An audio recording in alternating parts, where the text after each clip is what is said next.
বাংলাদেশের ফুটবলে আছে নতুন সম্ভাবনার নাম। এবার ইউক্রেন থেকে আসছে ভয়ঙ্কর বাংলাদেশি বংশোদ্ভূত ফুটবলার। ইতিমধ্যে তিনি বাংলাদেশের হয়ে খেলার জন্য আগ্রহ প্রকাশ করেছেন। আপনারা সবাই জানেন বাংলাদেশি বংশোদ্ভূত অনেক ফুটবলার কিন্তু বাংলাদেশের হয়ে খেলার আগ্রহ প্রকাশ করেছেন। আমরা ইতিমধ্যে হামজা চৌধুরীকে দলে পেয়েছি।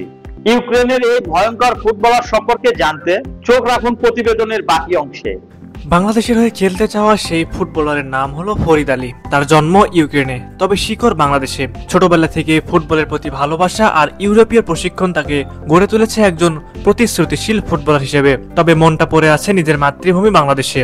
তিনি ইউক্রেনের ফুটবলার, তবে তাকে বাংলাদেশি বলা যেতে পারে, কেননা ফরিদের বাবা একজন বাংলাদেশি। 66 কেজি ওজনের 5 ফুট 7.5 ইঞ্চি উচ্চতার অধিকারী এবং 33 বছর বয়সী ফরিদ বর্তমানে খেলছেন পোল্যান্ডের দ্বিতীয় বিভাগের দল জিকেএস জাস্ত্রেবাইয়ের হয়ে। তার জার্সি নম্বর 10। মাঠে ফরিদ খেলেন উইঙ্গার এবং অ্যাটাকিং মিডফিল্ডার হিসেবে। ইউক্রেনের বিখ্যাত ক্লাব আর্সেনাল কিয়েভের একাডেমিতে বেড়ে উঠেছেন তিনি। তার স্বপ্ন বাংলাদেশের জাতীয় ফুটবল দলের হয়ে খেলার। ফরিদের পুরো নাম ফরিদ আখমেতোভিচ আলী। জন্ম ইউক্রেনে। 1952 সালের 11 ফেব্রুয়ারি তিনি জন্মগ্রহণ করেন। যুব ক্যারিয়ার শুরু করেন আর্সেনাল কিয়েভের হয়ে। এই ক্লাবে সিনিয়র ক্যারিয়ার শুরু করেন। এরপর 2013-2015 সাল পর্যন্ত তিনি খেলেন মেতালুর জপোরিজিয়ায়। 2016 সালে যোগ দেন জিকেএসে। এই ক্লাবের হয়ে 108 ম্যাচে 34টি গোল করেন তিনি। এই ক্লাবের হয়ে লিগ জিতেছেন 2017-18 মৌসুমে। এখন দেখার বিষয় বাহুবে ফরিদকে লাল সবুজের জার্সিতে খেলানোর প্রচেষ্টায় সফল হয় কিনা। এই বিষয়ে ফরিদ আলী বলেন, আমি সবসময় চেয়েছি বাংলাদেশের হয়ে খেলতে।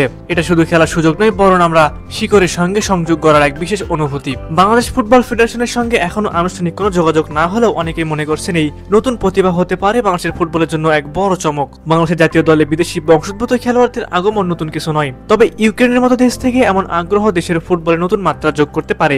বিশ্ব দরবারে লাল সবুজের পতাকা আরো উঁচুতে তুলে ধরতে পারে। বাংলাদেশের বংশোদ্ভূত অনেক ফুটবলার ছড়িয়ে ছিটিয়ে রয়েছে বিশ্বের বিভিন্ন প্রান্তে। তাদের তালিকা করতে গেলে শেষ করা যাবে না, কিন্তু আফসোস হাতে গোনা কয়েকজন ছাড়া তাদেরকে বাহুবে ঠিকঠাক ভাবে কাজে লাগাতে পারেনি। হামজা জামাল ভুঁইয়া ছাড়া তেমন কোনো বড় নাম নেই। তবে এবার যদি ফরিদকে ন্যাশনাল টিমে যুক্ত করা যায় তাহলে সেটি দেশের ফুটবলের জন্য হবে অনেক বড় একটি সিদ্ধান্ত, যে সিদ্ধান্তের অপেক্ষা আছে পুরো বাংলাদেশের ফুটবল সমর্থকরা। সুপ্রিয় ভিউয়ার্স, আপনাদের কাছে কি মনে হয় ফিউচারে বাংলাদেশ টিমে কি ফরিদ আলীকে পাওয়া সম্ভব? অবশ্যই আপনারা সেই বিষয়ে আপনাদের মূল্যবান মতামত আমাদের কমেন্ট করে জানাবেন।